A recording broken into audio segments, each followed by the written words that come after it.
श्रीमद कुंज विहार ने नमः। श्री स्वामी हरिदास विजय तेतराम, श्री युगल सरकार, सदगुरुदेव और आप सभी रसिक भक्त वृंदों के श्री चरणों में दास का साष्टांग दंडवत प्रणाम। आज श्रीमद् भागवत महापुराण के दशम स्कंद के अंतर्गत 69वां अध्याय देवर्षि नारद जी का भगवान की ग्रहचर्या देखना। श्री सुखदेव जी कहते हैं, परीक्षित, जब देवर्षि नारद ने सुना कि भगवान श्री कृष्ण ने भौमासुर को मारकर अकेले ही हजारों राजकुमारियों के साथ विवाह कर लिया है, तब उनके मन में भगवान के रहन सहन को देखने की बड़ी अभिलाषा हुई। वे सोचने लगे, अहो, यह कितने आश्चर्य की बात है कि भगवान श्री कृष्ण ने एक ही शरीर से एक ही समय 16,000 महलों में अलग अलग 16,000 राजकुमारियों का पाणिग्रहण किया। देवर्षि नारद इस उत्सुकता से प्रेरित होकर भगवान की लीला देखने के लिए द्वारका आ पहुंचे। वहां के उपवन और उद्यान खिले हुए रंग बिरंगे पुष्पों से लदे वृक्षों से परिपूर्ण थे। उन पर तरह तरह के पक्षी चहक रहे थे, भंवरे गुंजार कर रहे थे। निर्मल जल से भरे हुए सरोवरों में नीले, लाल और सफेद रंग के भांति भांति के कमल खिले हुए थे। कुमुद और नवजात कमलों की मानो भीड़ ही लगी हुई थी। उनमें हंस और सारस कलरव कर रहे थे। द्वारकापुरी में स्फटिक मणि और चांदी के 9 लाख महल थे। वे फर्श आदि में जड़ी हुई महामरकत मणि की प्रभा से जगमगा रहे थे और उनमें सोने तथा हीरों की बहुत सी सामग्रियां शोभायमान थी। उसके राजपथ, गलियां, चौराहे और आज बाजार बहुत ही सुंदर सुंदर थे। घुड़साल आदि पशुओं के रहने के स्थान, सभा भवन और देव मंदिरों के कारण उसका सौंदर्य और भी चमक उठा था। उसकी सड़कों, चौक, गली और दरवाजों पर छिड़काव किया गया था। छोटी छोटी झंडियां और बड़े बड़े झंडे जगह जगह फहरा रहे थे, जिनके कारण रास्तों पर धूप नहीं आ पाती थी। उसी द्वारका नगरी में भगवान श्री कृष्ण का बहुत ही सुंदर अंतःपुर था। बड़े बड़े लोकपाल उसकी पूजा प्रशंसा किया करते थे। उसका निर्माण करने में विश्वकर्मा ने अपना सारा कला कौशल, सारी कारीगरी लगा दी थी। उस अंतःपुर में भगवान की रानियों के 16,000 से अधिक महल शोभायमान थे। उनमें से एक बड़े भवन में देवर्षि नारद जी ने प्रवेश किया। उस महल में मूंगों के खंभे, वैदूर्य के उत्तम उत्तम छज्जे तथा इंद्रनील मणि की दीवारें जगमगा रही थीं और वहां की गचें भी ऐसी इंद्रनील मणियों से बनी हुई थीं जिनकी चमक किसी प्रकार कम नहीं होती थी। विश्वकर्मा ने बहुत से ऐसे चंदोबे बना रखे थे जिनमें मोती की लड़ियों की झालरें लटक रही थीं। हाथी दांत के बने हुए आसन और पलंग थे जिनमें श्रेष्ठ श्रेष्ठ मणि जड़ी हुई थीं। बहुत सी दासियां गले में सोने का हार पहने और सुंदर वस्त्रों से सुसज्जित होकर तथा बहुत से सेवक भी जामा, पगड़ी और सुंदर सुंदर वस्त्र पहने तथा जड़ाऊ कुंडल धारण किए अपने अपने काम में व्यस्त थे और महल की शोभा बढ़ा रहे थे। अनेक और रत्न प्रदीप अपनी जगमगाहट से उसका अंधकार दूर कर रहे थे। अगर की धूप देने के कारण झरोकों से धुआं निकल रहा था। उसे देखकर रंग बिरंगे मणिमय छज्जों पर बैठे हुए मोर बादलों के भ्रम से कूक कूक कर नाचने लगते। देवर्षि नारद जी ने देखा कि भगवान श्री कृष्ण उस महल की स्वामिनी रुक्मिणी जी के साथ बैठे हुए हैं और वे अपने हाथों से भगवान को सोने की डंडी वाले चंवर से हवा कर रही हैं। यद्यपि उस महल में रुक्मिणी जी के समान ही गुण रूप अवस्था और वेशभूषा वाली सहस्त्रों दासियां भी हर समय विद्यमान रहती थीं। नारद जी को देखते ही समस्त धार्मिकों के मुकुटमणि भगवान श्री कृष्ण रुक्मिणी जी के पलंग से सहसा उठ खड़े हुए। उन्होंने देवर्षि नारद के युगल चरणों में मुकुट युक्त सिर से प्रणाम किया और हाथ जोड़कर उन्हें अपने आसन पर बैठाया। परीक्षित, इसमें संदेह नहीं कि भगवान श्री कृष्ण चराचर जगत के परम गुरु हैं और उनके चरणों का धोवन गंगा जल सारे जगत को पवित्र करने वाला है। फिर भी वे परम भक्तवत्सल और संतों के परम आदर्श उनके स्वामी हैं। उनका एक असाधारण नाम ब्रह्मण्य देव भी है। वे ब्राह्मणों को ही अपना आराध्य देव मानते हैं। उनका यह नाम उनके गुण के अनुरूप एवं उचित ही है। तभी तो भगवान श्री कृष्ण ने स्वयं ही नारद जी के पांव पखारे और उनका चरणामृत अपने सिर पर धारण किया। नर शिरोमणि, नर के सखा, सर्वदर्शी पुराण पुरुष भगवान नारायण ने शास्त्रोक्त विधि से देवर्षि शिरोमणि भगवान नारद की पूजा की।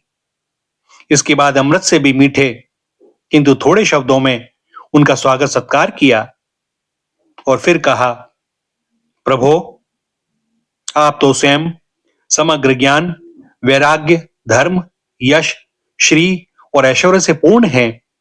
आपकी हम क्या सेवा करें? देवर्षि नारद ने कहा, भगवान, आप समस्त लोगों के एकमात्र स्वामी हैं। आपके लिए यह कोई नई बात नहीं है कि आप अपने भक्तजनों से प्रेम करते हैं और दुष्टों को दंड देते हैं। परम यशस्वी प्रभो, आपने जगत की स्थिति और रक्षा के द्वारा समस्त जीवों का कल्याण करने के लिए स्वेच्छा से अवतार ग्रहण किया है। भगवान, यह बात हम भली भांति जानते हैं। यह बड़े सौभाग्य की बात है कि आज मुझे आपके चरण कमलों के दर्शन हुए हैं। आपके श्री चरण कमल संपूर्ण प्रजा को परम साम्य मोक्ष देने में समर्थ हैं। जिनके ज्ञान की कोई सीमा ही नहीं है, वे ब्रह्मा शंकर आदि सदा सर्वदा अपने हृदय में उनका चिंतन करते रहते हैं। वास्तव में वे श्री चरण ही संसार रूप कुएं में गिरे हुए लोगों को बाहर निकालने के लिए अवलंबन हैं। आप ऐसी कृपा कीजिए कि आपके उन चरण कमलों की स्मृति सर्वदा बनी रहे और मैं चाहे जहां जैसे रहूं, उनके ध्यान में तन्मय रहूं। परीक्षित, इसके बाद देवर्षि नारद जी योगेश्वरों के भी ईश्वर भगवान श्री कृष्ण की योग माया का रहस्य जानने के लिए उनकी दूसरी पत्नी के महल में गए। वहां उन्होंने देखा कि भगवान श्री कृष्ण अपनी प्राण प्रिया और उद्धव जी के साथ चौसर खेल रहे हैं। वहां भी भगवान ने खड़े होकर उनका स्वागत किया, आसन पर बैठाया और विविध सामग्रियों के द्वारा बड़ी भक्ति से उनकी अर्चा पूजा की। इसके बाद भगवान ने नारद जी से अनजान की तरह पूछा, आप यहां कब पधारे? आप तो परिपूर्ण आत्माराम, आप काम हैं और हम लोग हैं अपूर्ण। ऐसी अवस्था में भला हम आपकी क्या सेवा कर सकते हैं? फिर भी ब्रह्मस्वरूप नारद जी, आप कुछ ना कुछ आज्ञा अवश्य कीजिए और हमें सेवा का अवसर देकर हमारा जन्म सफल कीजिए। नारद जी यह सब देख सुनकर चकित और विस्मित हो रहे थे। वे वहां से उठकर चुपचाप दूसरे महल में चले गए। उस महल में भी देवर्षि नारद ने देखा कि भगवान श्री कृष्ण अपने नन्हे नन्हे बच्चों को दुलार रहे हैं। वहां से फिर दूसरे महल में गए तो क्या देखते हैं कि भगवान श्री कृष्ण स्नान की तैयारी कर रहे हैं। इस प्रकार देवर्षि नारद ने विभिन्न महलों में भगवान को भिन्न भिन्न कार्य करते देखा। कहीं वे यज्ञ कुंडों में हवन कर रहे हैं तो कहीं पंच महायज्ञों से देवता आदि की आराधना कर रहे हैं। कहीं ब्राह्मणों को भोजन करा रहे हैं तो कहीं यज्ञ का अवशेष स्वयं भोजन कर रहे हैं।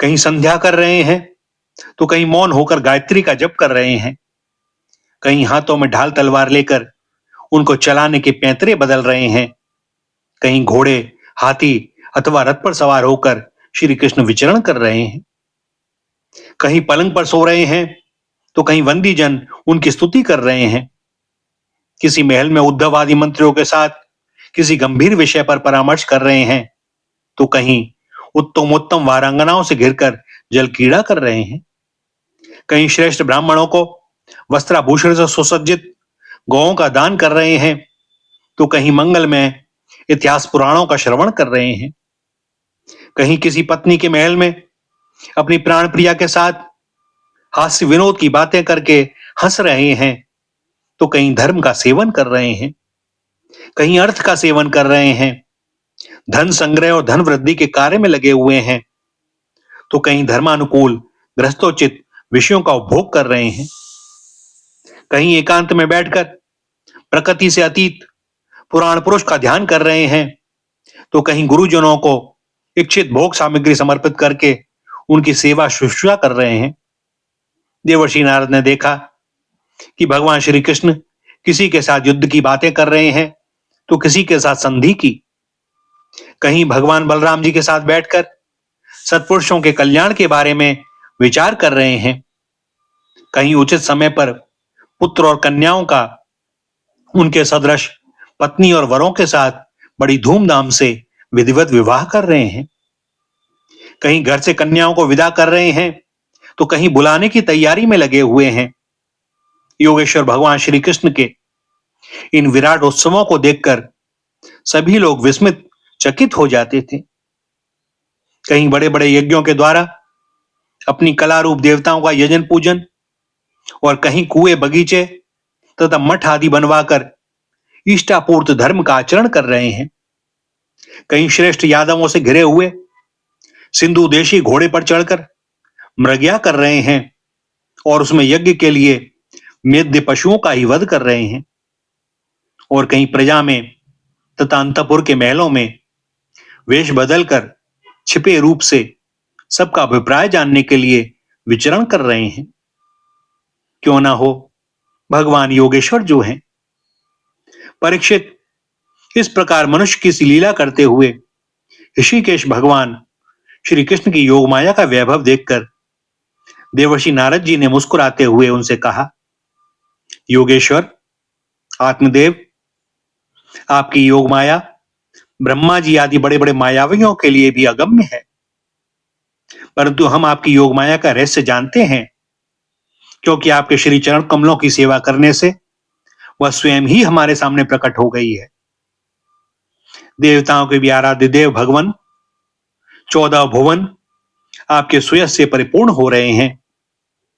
अब मुझे आज्ञा दीजिए कि मैं आपकी त्रिभुवन पावनी लीला का गान करता हुआ उन लोकों में विचरण करूं।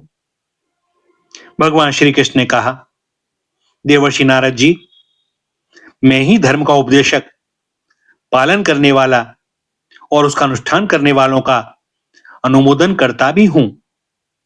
इसीलिए संसार को धर्म की शिक्षा देने के उद्देश्य से ही मैं इस प्रकार धर्म का आचरण करता हूं।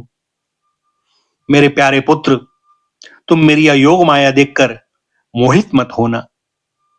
श्री सुखदेव जी कहते हैं, इस प्रकार भगवान श्री कृष्ण गृहस्थों को पवित्र करने वाले श्रेष्ठ धर्मों का आचरण कर रहे थे।